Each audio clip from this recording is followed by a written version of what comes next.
할렐루야. 아멘. 거룩한 성회를 맞이하여 인격적이신 예수님과의 교제를 통하여서 또 내가 예배의 산 제물이 되어 주님께 온전히 영광 돌리기 위하여 주님 전에 찾아 나와 예배드리며 말씀을 듣는 여러분을 예수님의 이름으로 환영하며 축복합니다. 아멘. 우리 같이 서로 고백하면서 말씀에 더 큰 은혜를 받았으면 좋겠습니다. 믿음으로 걸어가며 삽시다. 아멘. 여러분, 분명한 것은요, 지금도 시계바늘은 무서운 속도로 쉬지 않고 돌아가고 있습니다. 내가 느끼느냐 못 느끼느냐의 차이예요. 그렇기에 우리는 영적인 것에 관심을 집중해야 될 때가 지금 이때다라는 사실입니다. 재림의 심판 주님이 오실 날이 그리 멀지 않았기 때문입니다. 그래서 깨어 기도하며 영혼육이 강건하기를, 특별히 오늘 주시는 말씀을 통하여 깊은 깨달음이 있기를 예수님의 이름으로 축복합니다. 오늘은 신약의 꽃이자 복음서의 중심격인 요한복음의 한 부분을 통하여서 큰 은혜를 나누고자 합니다. 본문에 나오는 38년 된 병자를 고치신 예수님의 말씀을 스토리텔링식의 설교를 통하여서 바라봄의 모습으로 주님이 우리에게 원하심이 무엇인가를 깊이 깨닫는 시간이 되었으면 좋겠습니다.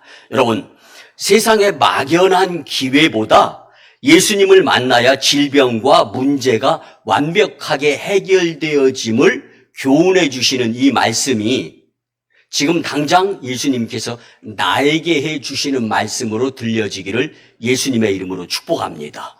여러분, 가장 큰 손해가 영적 손해입니다. 그렇기 때문에 영적인 손해를 보지 않기 위해서는 영성을 기르려고 노력을 해야 되는 거예요. 여러분, 영적인 존재가 되면 불말과 불병거가 보이게 될 줄 믿습니다. 이를 통하여 주의 영광을 나타내는 거예요. 사람과 세상에 이리 치고 저리 치면서 38년간 누워있으면서 꼼짝도 못하고 주변 상황과 여건에 따라서 움직일 수밖에 없는 불쌍한 한 영혼에게 대다수의 병자들은요, 예수님을 찾아갔습니다. 근데 오늘 본문의 말씀은요, 예수님이 38년 된 걷지 못하고 누워서 생활하는 자를 찾아가신 거예요. 그런데 베데스다, 자비라는 뜻의 연못이 천사가 내려와서 물을 움직일 때 1등으로 첫 번째로 들어가는 자만이 치료 안 받는데, 오늘 본문에 보니까 많은 병자, 혈기 마른 자도 있고 걷지 못하는 자도 있는데, 그렇게 많은 사람이 누가 누구를 도와줍니까? 내 병 낫기를 위해서 달려 뛰어 들어가지 세상이 어떻게 자비가 있겠습니까? 여러분, 진정한 자비는 예수님이신 줄 믿으시기 바랍니다. 그래서 오늘 말씀을 통하여 우리가 깨달아야 될 것은 다른 것이 아닙니다. 예수님을 만나야 산다는 거예요.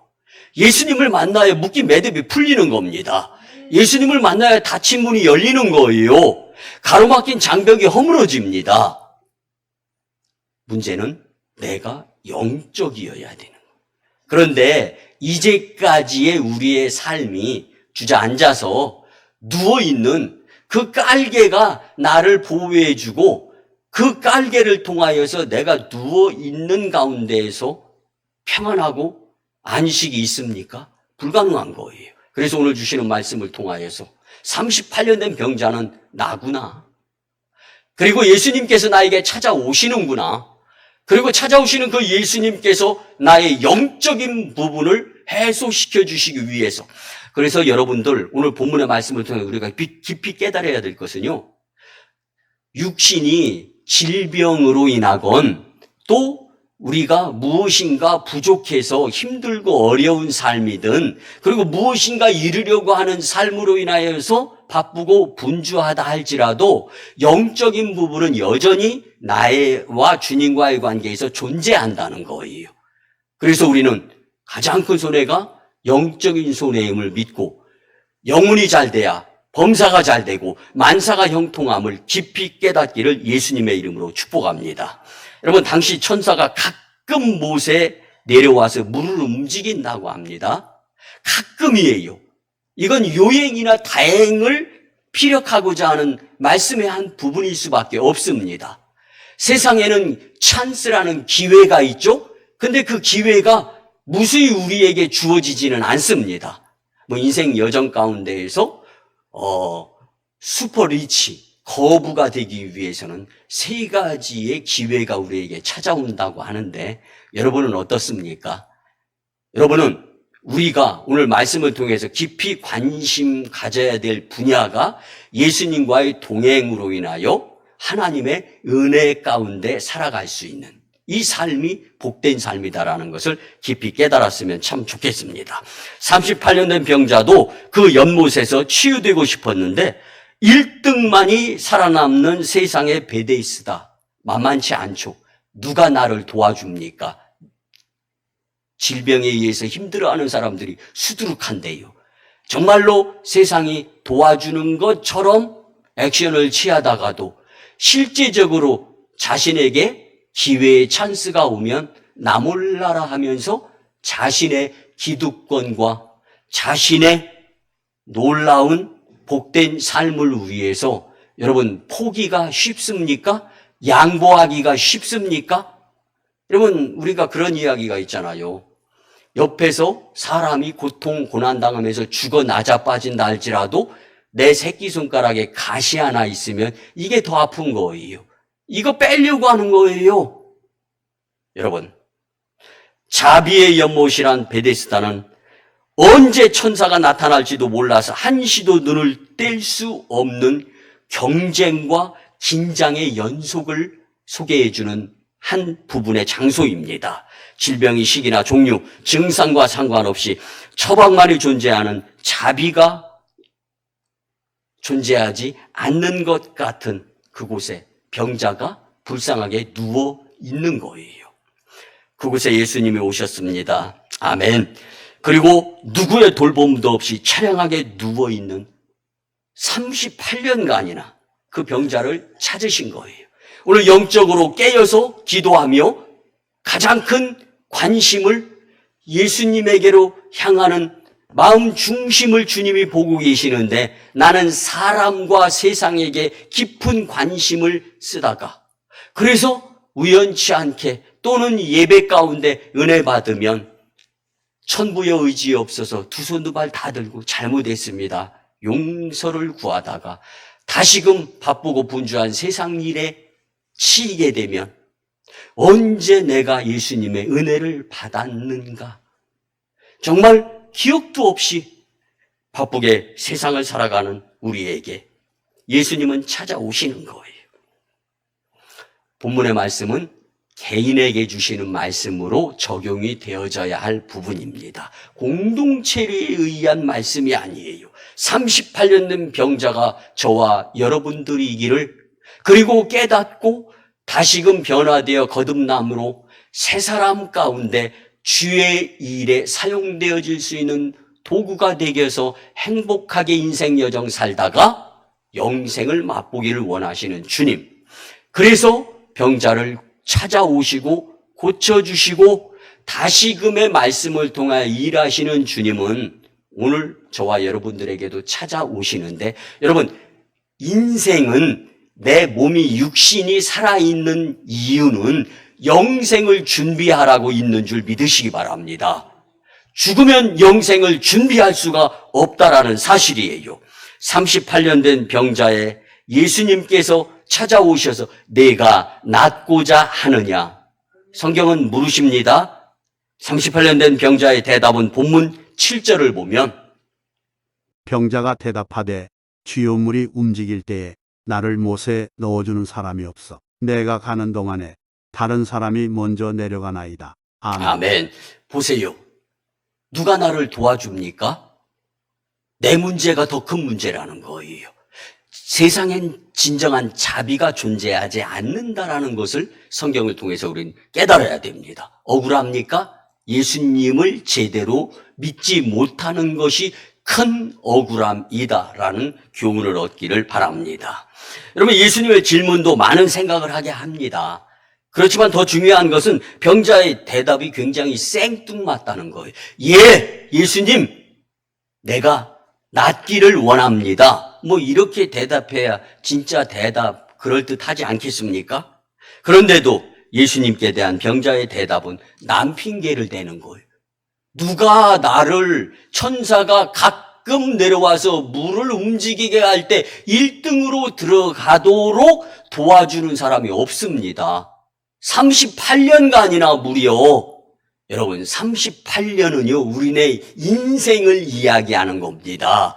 그리고 우리는 그 인생 가운데에서 예수님을 만나야 진정 복된 삶이 될 수 있다라는 것을 말씀해 주는 부분입니다.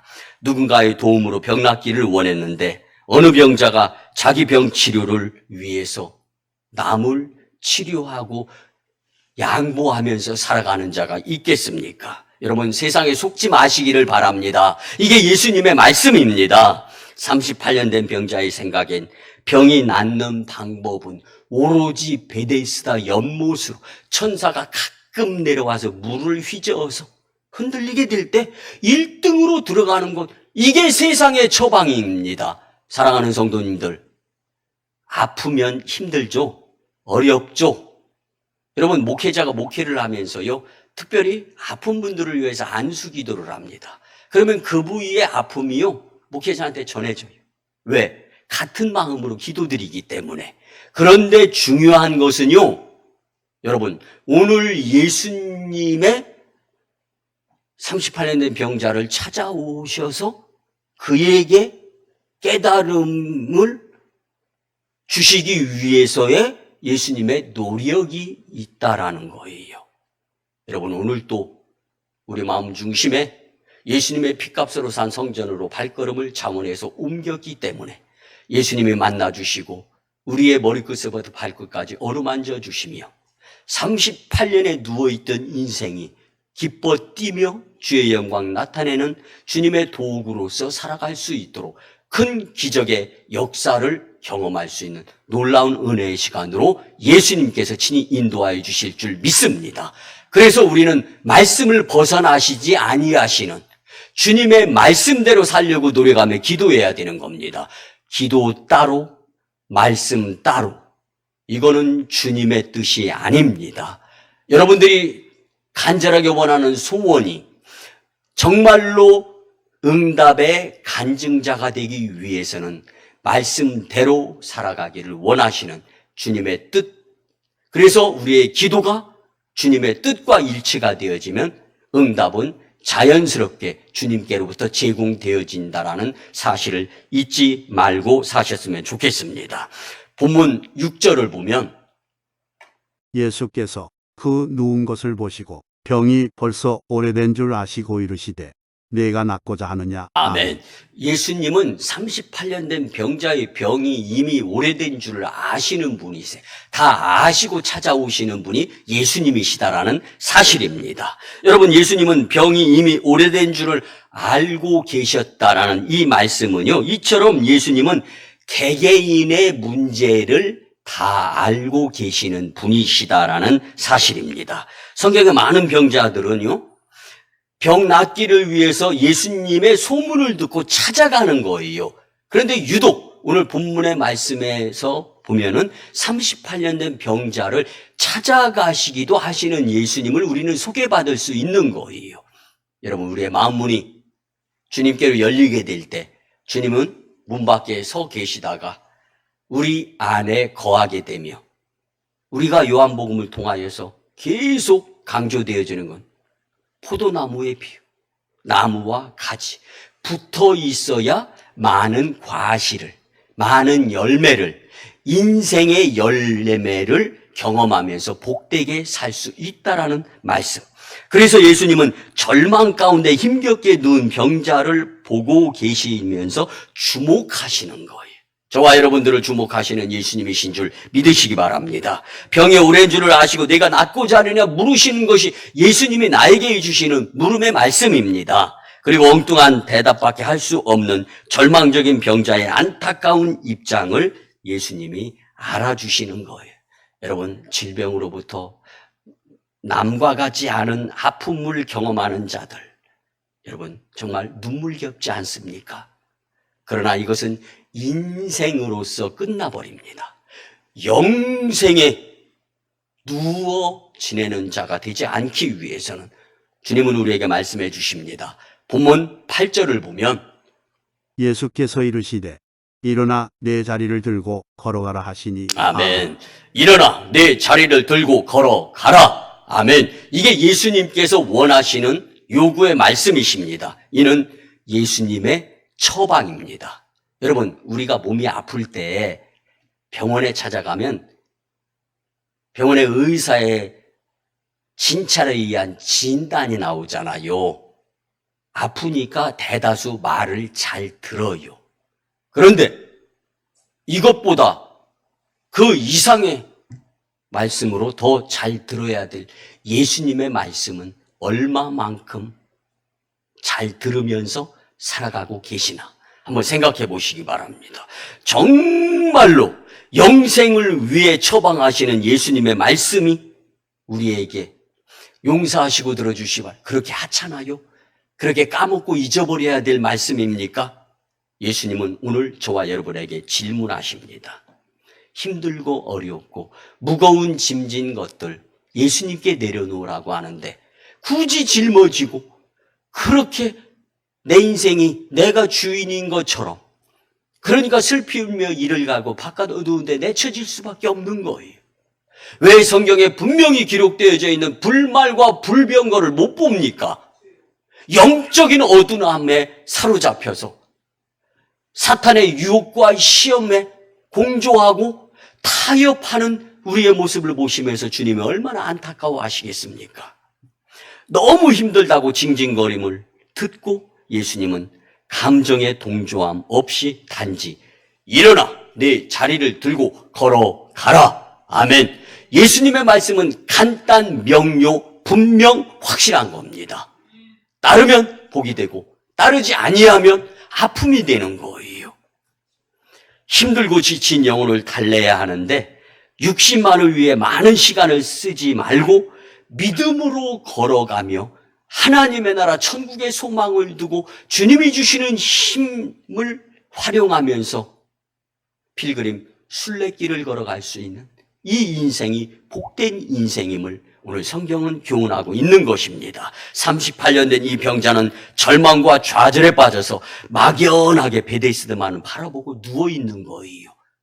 여러분, 세상의 요행이나 그 기회가 우리가 그렇게 잡기가 쉽습니까?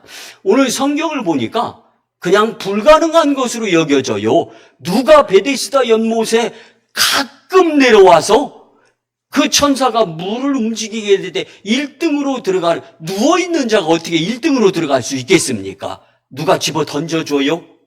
여러분, 그 상황, 그 환경 한번 말씀을 준비하면서 상상을 해보았어요. 여러분, 던진다 할지라도 아이고 무서워 죽겠네.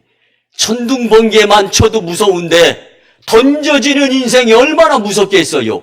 아이고 힘들어 죽겠네. 아이고 아파 죽겠네. 아이고 더워 추워 죽겠네. 이게 우리네 입술의 원망에 이것이 내 인생이라는 것을 성경은 교훈해주고 있는 것입니다. 과거의 상처를 끌어안고 한 걸음도 뛰지 못하는 나에게 예수님은 찾아오셔서 허리를 굽히시고 말씀해 주시는 거예요. 내가 낫고자 하느냐. 내가 낫고자 하느냐. 일어나 내 자리를 들고 걸어가라. 핑계의 말씀을 예수님은 아예 대답조차도 하지 않으시고 그 마음 중심에 믿음이 성장 성숙되어지기를 원하시는 예수님. 그리고 예수님께서 하시는 말씀대로 액션을 취하며 살기를 원하시는 그 예수님. 그것만 하면 그 예수님의 마음. 예수님께서 이렇게 지시하신 데에는 분명한 이유가 있습니다. 38년간이나 사용을 했든지 아니면은 중간중간 위생 때문에 그 자리 깔개를 교체를 했는지 알 수는 없어요. 성경은 말씀을 거론하지 않기 때문에. 그렇지만 어쨌든 이 깔개인 자리 위에 누워서 생활을 하는 38년 된 병자였다라는 것은 성경은 분명히 지적합니다.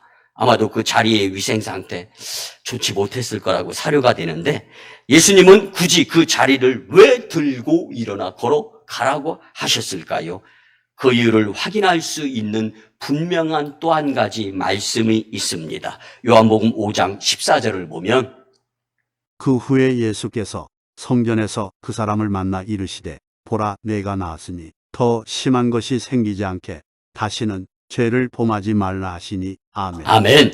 예수님의 치유의 역사를 경험한 38년 된 병자에게 다시금 교회에서 만나는 거예요. 여러분, 38년 된 병자가 사람과 세상으로 향하지 않고 교회에서 예수님을 만났다는 것, 이게 중요한 것입니다. 예수님을 따르려는 마음가짐을 가졌다는 거예요.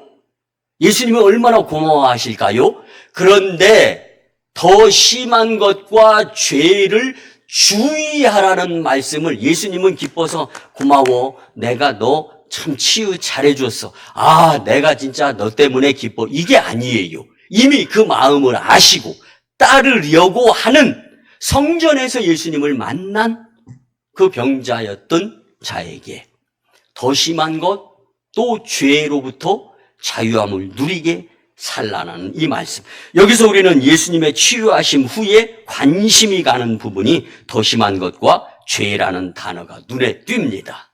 이 자리와 더 심한 것과 죄를 연관하여 심리학적으로 왜 자리를 들고 가라고 했는지를 생각해 보면 신학자들의 견해는 대략 세 가지로 구분이 됩니다. 첫째는 자리를 볼 때 38년간 다리 마비 환자로 살았던 날들의 고통과 고난을 잊어버리지 말아라. 이 교훈이에요. 이 맥락에서 보면 그 자리는 그가 과거를 떠올릴 수 있는 은혜의 상징물이라는 사실입니다. 두 번째, 신학자들의 견해는 자리를 들고 걸어가라고 말씀하신 이 예수님의 의미는 그 병자의 건강이 회복되었다. 병 치료받은 것에 대해서는 의심하지 말아라. 나는 의심을 원치 않는다. 이게 예수님의 심정이라는 거예요. 즉, 그 자리가 치유의 증거로서 두고두고 그것을 보며 예수님이 고치셨다라는 증표로 삼어라 라는 뜻에서 자리를 버리지 말라라는 거예요. 사실 개인의 입장에서 볼 때는 지긋지긋했을 거예요. 아마 용서하시고들 이제 불사질러 버리고 싶었을 거예요. 그 증표, 그 은혜, 이것으로 사는 자가 하늘의 위로를 받는 줄 믿으시기 바랍니다. 세 번째 견해의 신학자들의 의견은요, 그 자리를 더 심한 것과 죄와 연결을 시킵니다. 그래서 신체적인 안진뱅이 상태에서만 벗어났다.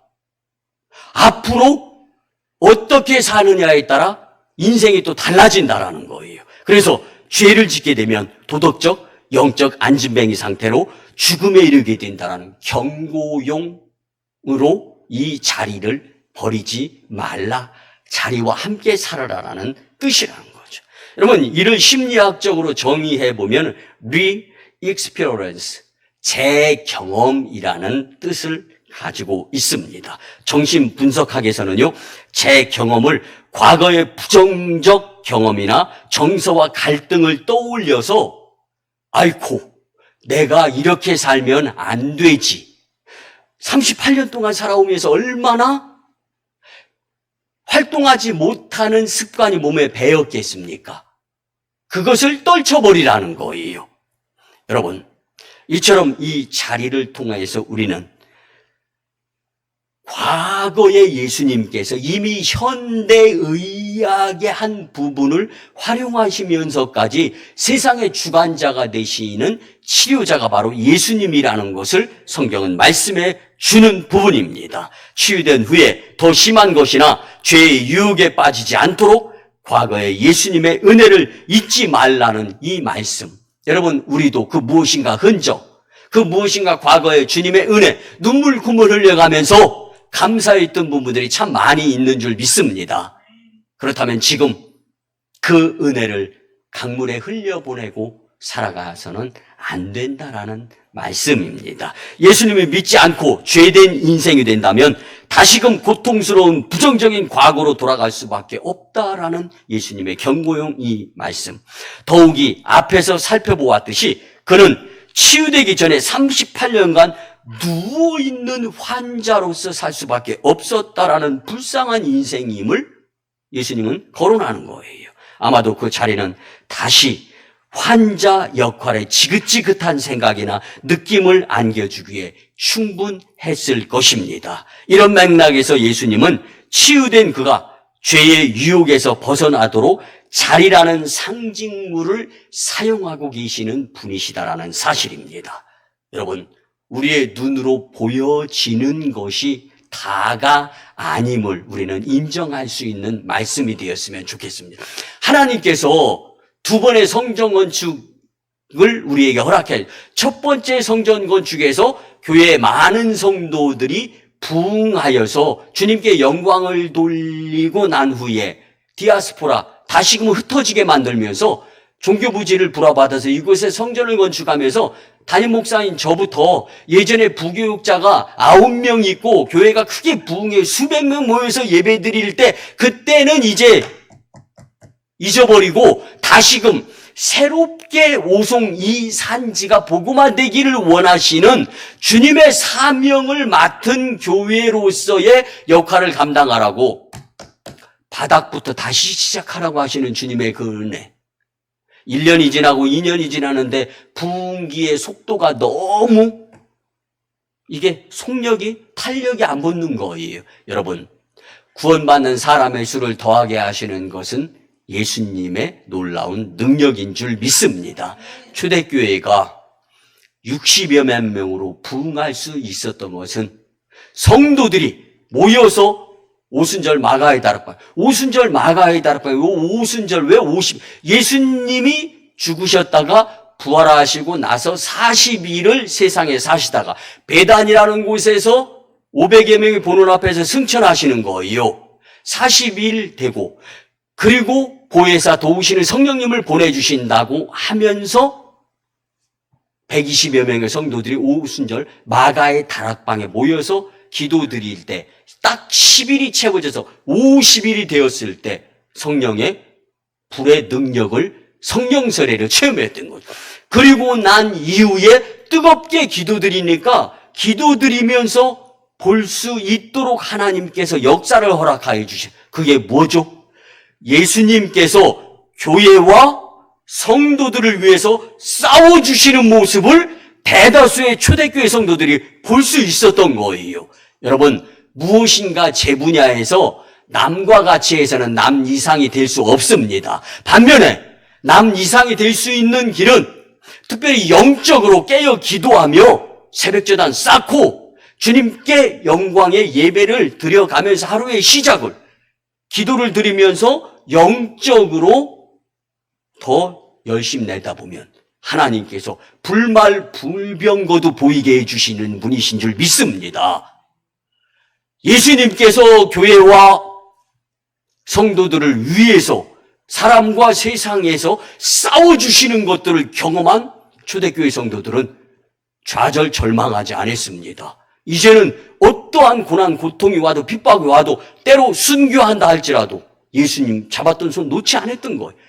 그 모습 보고 구원받는 사람의 수를 하나님께서 더하게 해 주셨던 것입니다. 여러분, 오늘 이 자리를 들고 걸어가라, 이 말씀에 의한 결론을 우리 같이 나누도록 합니다. 첫째, 예수님은 치유 이후 죄에 대해 과거 경험을 기억하라고 그 자리를 선택하십니다. 아멘.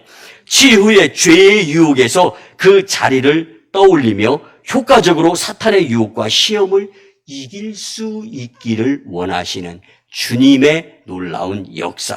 예수님은 믿음에 대한 저항의 최소화를 위해 그 자리를 사용하시며 우리를 지금도 도우시는 분이라는 사실입니다. 두 번째, 예수님은 과거 경험에 따른 은혜의 감정을 치료 효과의 극대화로 활용하십니다. 아멘. 예수님은 치료 효과를 위해 인간의 감정을 활용하시는 분이십니다. 예수님의 말씀 한마디 한마디를 그냥 놓치지 않고 은혜의 감정으로 살아갈 때 온전한 치유와 회복의 효과뿐만 아니라 영생의 소망을 이루며 살아가는 복된 인생이 될 줄 믿습니다. 마지막 세 번째는요, 예수님은 과거의 흔적을 통해서 우리로 일하게 하신다는 사실입니다. 여러분, 예수님은 과거의 흔적을 통해 그 무엇인가를 깨닫고 변화되기 위해 그 자리를 들고 가라고 말씀하신 것입니다. 여러분, 오송 이 산지가 제가 서울 광림교회에서 26년 전에 이곳에 내려왔을 때는 이 지역이 17집밖에 없었고 완전히 벌판. 그래서 우리 교회는 조그만 등성이가 있는 산 기도굴에서 시작해서 양계장에서 시작하다가 저와 여러분들이 함께 1차적으로 성전을 건축해서 부흥기를 맞이했고 다시금 이 지역이 새로워지는 이 오송 지역이 정말 영적 전쟁터가 되어지면서 크게 발전하는데 이 주님의 사명을 감당하라고 하나님께서 우리에게 새로운 환경을 주시는 거. 저와 여러분들이 새로워져야 되는 거예요. 베데스다 자비 같지도 않은 곳에서 1등만 존재하는 욕심부리고 탐심 그리고 사탄의 유혹과 시험 가운데 살아가는 그 세상의 그 장소에서 우리는 차별 구별되어서 주님의 은혜의 그 자리를 잊지 않고 오송 이 산지를 복음화시키면서 예수님 마을 만들고 또 교회 부흥을 통해서 하나님께서 정말 초대교회로 돌아가는 교회다운 교회, 성도다운 성도들의 공동체를 원하시는 그 주님의 그 은혜. 여러분, 우리는 주님의 이 자리를 잊지 않고 그래서 주님의 이 자비는 우리의 과거의 은혜도 될 수 있고 선포되는 하나님의 말씀도 될 수 있다는 것을 잊지 말고 사시기를 예수님의 이름으로 축복합니다. 육신은 치유되었지만 38년간의 습관으로 인한 심리적 상처는 쉽게 치유되지 않기에 흔적을 남겨주시고 그 흔적을 교훈으로 상징물로 삼으면서 믿음으로 세상길을 헤쳐나가라고 하시는 주님의 그 자비의 은혜야말로 정말 자비가 풍성한 줄 믿습니다. 예수님의 바람은 그 흔적의 자리를 기억하며 변화되어져서 거듭남으로 예수님을 따르며 일하라는 말씀입니다. 일어나 내 자리를 들고 걸어가라. 아멘. 오늘 말씀을 평생 기억하며 살아서 공중 권세 잡은 사탄의 유혹과 시험에서 벗어나 믿음으로 치유와 회복을 경험하며 하나님 영광, 교회의 부흥, 성도 축복의 주인공들이 되시기를 예수님의 이름으로 축원합니다. 아멘. 기도드립니다. 이제는 우리 구주 예수 그리스도의 크신 은혜와 아버지 하나님의 극진하시고 무한하신 사랑하심과 성령님의 감화, 감동, 교통, 내주, 위로, 응원과 감사케 하심 또한 친히 인도하심이 귀하고 복된 이 성일인 주일에 일어나 내 자리를 들고 걸어가라에 대해 주신 말씀대로 살고자 다짐하며 세상으로 파송받는 복된 심령들의 가정과 직장과 일터와 사업장 위에 우리 교회 단독 파송 선교지 1호 선교지 인도와 태국 땅, 2호 선교지 중국 땅 광동성 해주, 3호 선교지 북녘 땅의 선교 사역 위에 국제도시로 변모하는 오송이 산지와 열방과 다음 세대 복음화 위에 오송광육교의 영적 부흥으로 인한 하나님 영광 위에 이제로부터 영원토록 함께 하옵시기를 간절히 축원하옵나이다. 아멘.